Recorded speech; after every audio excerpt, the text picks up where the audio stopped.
I'm life and business coach Samantha Siffring, and this is the Badass Mother Podcast, where we talk inspiration and real-life tips to rewrite the rules of motherhood and build a life you love while raising kids.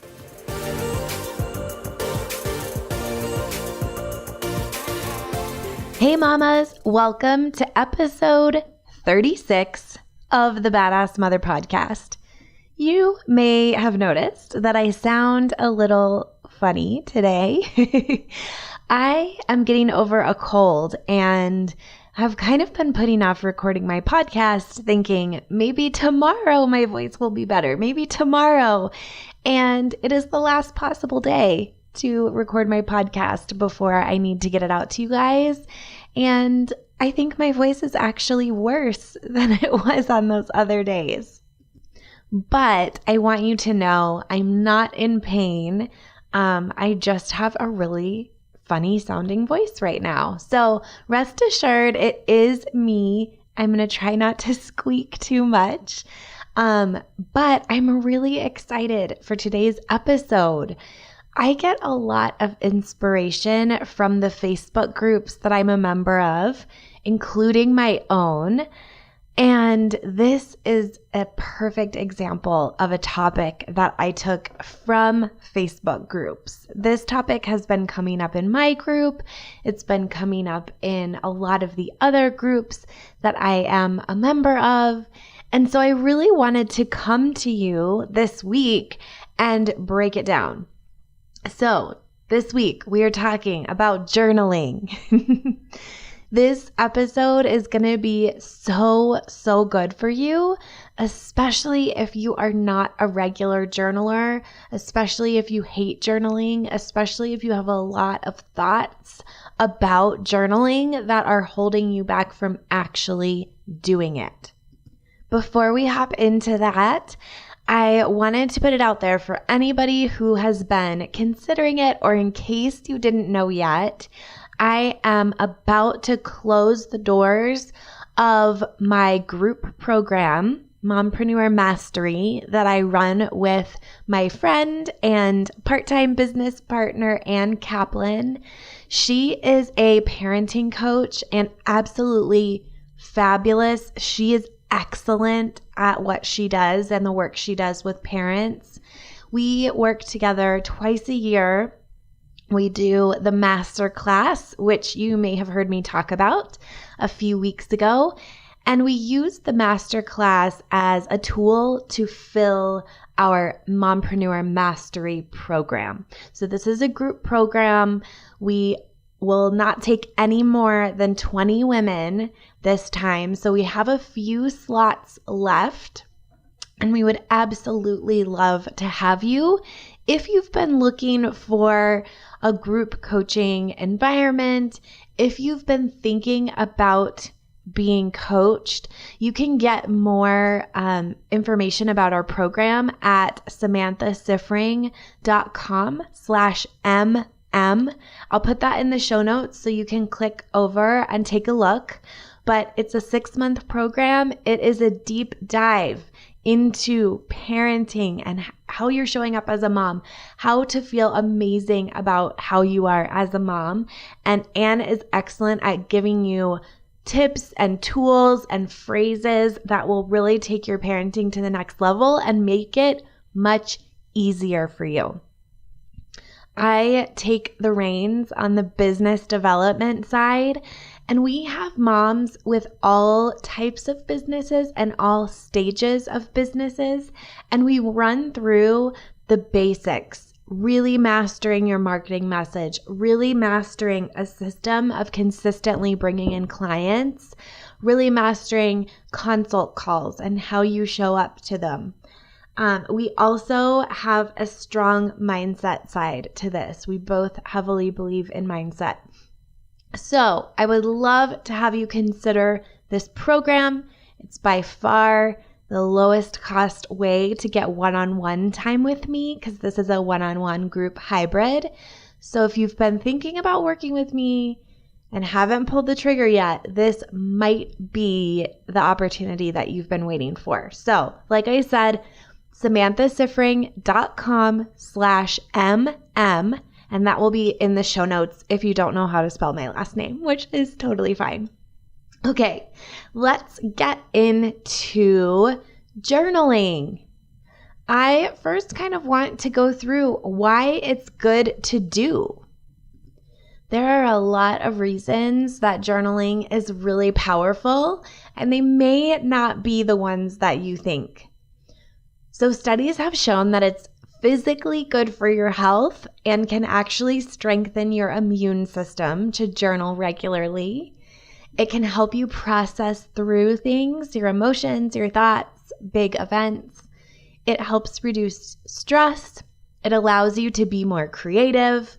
It gives you more clarity and awareness about your thoughts and about situations you've been involved in.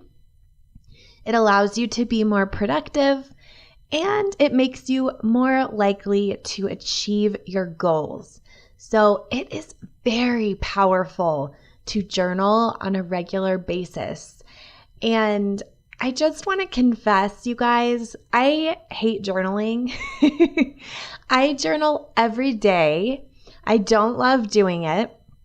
I would say about half the time I sit down and the first sentence I write is, I don't feel like doing this today. But I still have the habit, and I'm still very diligent about sitting down to journal every day because of these benefits, because of the power that I have seen it have in my life. I have a lot of breakthroughs when I journal about what I'm thinking, about what I'm feeling. A lot of times I'm definitely one to spin in my brain on kind of the same thought loops. And I find that journaling allows me to get some distance from that, and just getting it out of my head and onto paper, I feel really differently about the thoughts that I'm having when I see them written out on paper. And I see that in my clients too. I have my clients journal regularly, and what they find is that a thought that inside their mind feels very true and very compelling, feels very silly and ridiculous sometimes when it's been put on paper. And these are the kinds of thoughts that are holding them back from taking action in their business, or just making them feel bad or inferior or whatever. So it is really important to get that distance from your thoughts and really see, what am I thinking? What's getting played over and over in my brain? And is that what I want to be thinking over and over?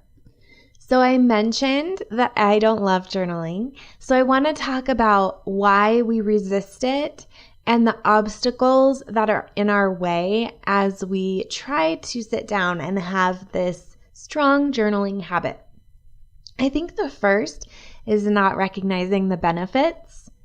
As I was kind of prowling around the Facebook groups this week asking people about journaling, I came upon a lot of women that I feel like don't really put much weight in journaling. They think that it is going to take too much time. They think that it's not going to be worth their time. All kinds of things that they just don't see the benefit. I also think our default thinking is holding us back big time. So when we sit down and journal, we are doing that from a place of our intentional thinking. Sitting down to examine our thoughts always comes from our intentional thinking. This is not something our default brain wants to do.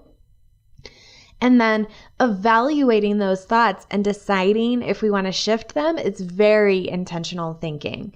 This absolutely goes against all of our primal urges to stay the same, stay comfortable, and use as little energy as possible. It can be really uncomfortable to journal. It can be unpleasant. It can make you aware of things that you've been trying to avoid. It's really not something that our comfortable side of our brain wants to be dealing with, and it takes energy. Like, just listen to your brain when you're like, I'm going to sit down and journal every day. Your brain's like, that's going to take way too much time. You can't do that. You have so many other things to do. We also come up with some very elaborate and compelling, but totally BS reasons not to do it. So one of them is that it's going to take way too much time. I also see women who think it has to be a certain way, who get hung up on thinking that it's like Dear Diary, all kinds of crazy reasons. Basically, right now, every reason that your brain is coming up with as you listen to this to talk you out of ever trying it. I don't even need to read them off to you. Your brain's doing it right now. So let's tackle those. Let's debunk some of this. Let's talk about what journaling is, what it isn't, and keep in mind that I, here in this section, am teaching journaling for non-journalers. If you are a hardcore journaler, you'll probably get some really good ideas from this anyway, but this is really tailored to those of you who are resisting this, who have some very big excuses that have been holding you back from journaling, who struggle with it, all of that. People like me who basically don't want to do it, but know they should. Okay, journaling. It does not have to be ready to be published. This is the first thing I tell all of my clients when I assign journaling to them. This is not going to become your future memoir. It does not have to be read ever again. I see a lot of women who are afraid to write things down because they really don't want to read it again, because they really think that it's negative and Debbie Downer and all of that. They feel like this has to be some beautiful chronological story of their life. It does not. It does not have to look pretty. I have one client who I assigned journaling to her, and then she pulled out the washi tape and the gel pens and was like decorating the pages. And a little bit later in the episode, you're going to hear about my philosophy of what we write about in our journals, and it just cracked me up that she was putting washi tape around this to make it look beautiful. Journaling is not for angsty teenagers. It's definitely not, you guys. It doesn't have to be an autobiography. I saw a lot of women say things like, I feel like if I haven't journaled in 3 years, I have to catch up on all of the past 3 years in my journal, so I haven't been doing it. That's crazy talk. Don't let that hold you back. It can just be a stream of consciousness. This is how I journal. It is literally a brain dump. Like I open the top of my head, pour out what's in there onto the page, and that's what it is. So for me, it's a stream of consciousness. Like I said, half the time the first sentence is, I don't want to do this. Sometimes it's my grocery list or a to-do list. Sometimes there's some really embarrassing things on there I don't want other people to read or see, and that's okay. It doesn't have to take a lot of time. My brain definitely throws this excuse that it's going to take a ton of time. It takes me like 10 or 15 minutes, you guys. It really doesn't take that long. I just fill one page.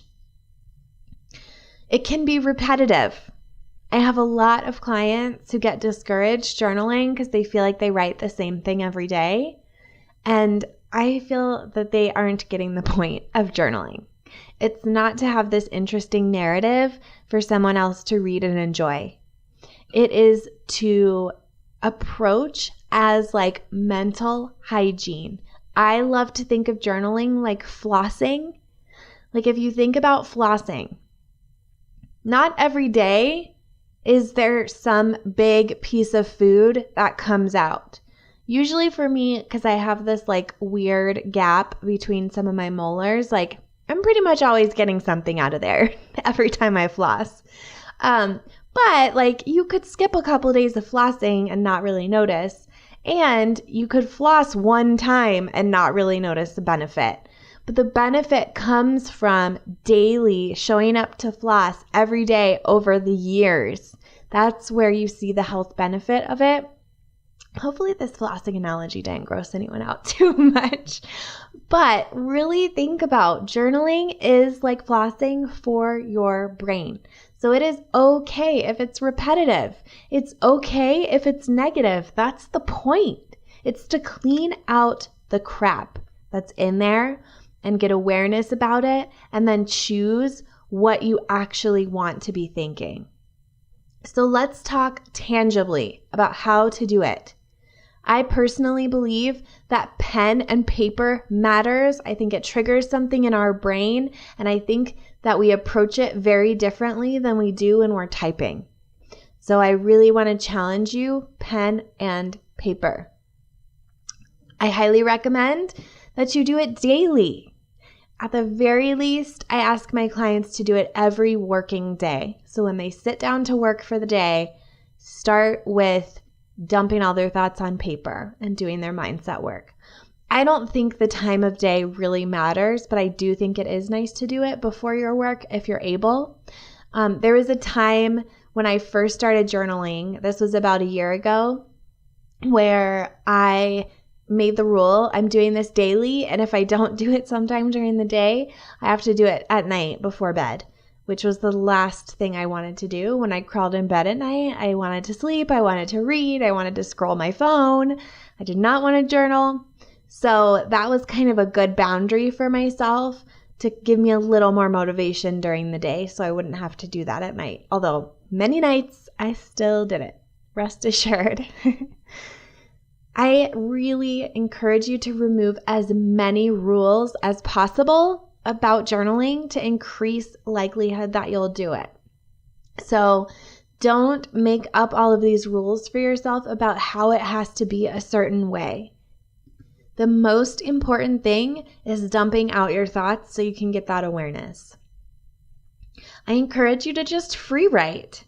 You don't need to have a prompt. I hear a lot of women who are like, well, I'll journal when I have a prompt. I don't think you need a prompt, but I'm going to give you some later in the episode because I love you and my journal prompts are becoming kind of famous. So I would love to give you some free journal prompts. But I want you to try free writing. Just fill a page and write for a set amount of time. Either one of those. I like to just fill one page. Some people like to set a timer. Either way is totally fine. Do not censor yourself. Don't hold back. Let whatever wants to come out, come out. Don't deny it. When you fall off, when you take a break, when you don't do it for a day, come back to it. This is not a wagon that you have fallen off of. You do not have to walk back to the village and catch the next wagon. You also didn't go backwards. I think instead of thinking about yourself on a journey, I would love for you to think about having an on-off switch. And on the days that you don't journal, it's been off. And it's really easy to just flip it on. Don't overthink it. When I write out all of my thoughts to fill a page, I then do one more thing. I pick an interesting thought to run with through the mindset tool that I use with my clients. I'm not going to teach that in here. It's kind of a visual thing. But the basic premise is to question the thought for if it's true, if you want to believe it. Question what it's creating and how it makes you feel. And then you can ask yourself if there's another thought available, or you can ask yourself who you'd be or what your life would be like if you didn't have that thought or have that belief. Okay, so now you know how you need to do it. I'm going to give you some additional reasons to do it. I'm going to review through those. These are all of the reasons that I personally journal on a daily basis. And for each one, I'm going to give you 3 prompts. Yay, journal prompts. You are going to love these. So the first reason that I journal, as I mentioned, is mental hygiene. I love cleaning out my brain. And here are 3 prompts that you can use to journal for mental hygiene. The first is what's bothering me right now. The second, what's holding me back right now. And the third, what am I feeling right now? So just free writing on those questions for a whole page is going to give you a lot of insight into what's going on in your brain so that you can have that awareness. Another reason I love to journal is for vision casting, dreaming big, and planning. So I do this a lot for my business. I will just write about my big ideas and do some planning for things that are coming up. So here are 3 prompts to help you with vision casting and planning. Where do I want to be in a year? If failure didn't matter, what would I do this year? And if there were no rules, what would I do in my business? Ooh, I love that one so much because guess what? There pretty much are no rules. A lot of the rules that we mentally have are just kind of made up. All right, trying on new thoughts is another awesome reason to journal. So as you've heard me talk about, when we journal for mental hygiene, we come up with a lot of thoughts that are not serving us, that are probably negative, that are our default thinking, and that are in thought loops. After we've done a journal to clear all of those out, we can do another journal that is going to let us try on a new way of thinking and practice a new way of thinking. So here are 3 prompts for trying on new thoughts. There are 10 clients on the way to me. This is my $100,000 year. And everything is working for me. So the way that you use these prompts is that you write out that sentence and then you write out more sentences in line with that. And you can come back to that one anytime you need to be refocused. So you might say, everything is working for me, and then you're going to look for all of the evidence why that is true. When we train our brain to focus on a new thought and think it often, it becomes a belief, and our brains are perfectly designed to look for evidence for our beliefs. So the more that you work on trying to believe these thoughts, the more your brain's going to look for evidence. And so if you use these as a prompt, you can use then the rest of the page to collect all the evidence why this could possibly be true. The next reason I love to journal is to access inner wisdom. One of my favorite ways to do this is to write a letter from my future self. So I think about the big goals I have, and I imagine myself in the future when I've achieved those goals and I'm living that life. And then from that mindset, I will write a letter to myself today, my current self. That is an awesome exercise. I know I've shared it on the podcast before, but I'm doing it again because it really is a good one. The next is, if I did know how to solve this problem, what would I do? This one sounds silly, you guys, but trust me, when you feel stuck, ask yourself this and then journal. You will come up with solutions. Here's one other good way to access inner wisdom when you are stuck in a problem. Come up with 10 solutions for a problem you're facing. And they don't have to be like the right answer. They don't have to guarantee a solution. This is just 10 possible solutions for a problem you're facing. And when you're in this creative, solution-focused space mentally, it's really going to help you figure out how you want to address the problem. The final reason that I love to journal is for gratitude. There's a couple different ways that you can do a gratitude journal.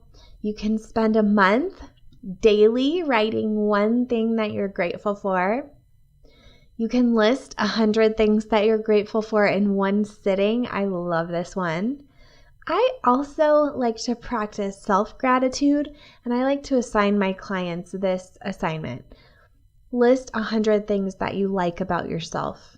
This one is really powerful. Sometimes it takes a couple sittings to get 100 things, and there's no rules on this one. It can be shallow stuff, it can be deep stuff, it can be silly, it can be serious. Don't limit yourself there. Okay, now I'm going to give you permission, and then I am going to send you on your way to enjoy your new journaling habit. I'm giving you permission to do it wrong. Sometimes I sit down and journal if my coach gives me a new prompt or something like that, and I'll get really frustrated because I feel like I'm doing it wrong, and I find that really uncomfortable. I'm giving you permission to do it wrong and feel uncomfortable and be okay with that. I'm giving you permission for your grocery list to make an appearance in your journal every once in a while. I'm giving you permission for you to come back and look at your journal entries from the past anytime you want and not judge yourself for anything you've written. I'm giving you permission to hate journaling and to do it anyway. I'm giving you permission to be curious, but not judge yourself for what you write. And I'm also giving you permission, if needed, to burn it immediately after in case there's anything incriminating. All right, mamas, I hope that this inspired you. I really hope that you are able to take some nuggets from this and incorporate them into a regular journaling practice. There is a bunch of gold in this episode, so I really, really encourage you, if you weren't able to write down all the journal prompts, to come back to this and write them all down and to try them out. And if you do try them, please come over to my Facebook group, Online Business Building Mamas, and tell me all about it. I would love to hear about your success in journaling and maybe your failures, and that's totally okay. And I would love to hear how these prompts were for you. So look me up over there on Facebook, Online Business Building Mamas, and I will talk to you next week.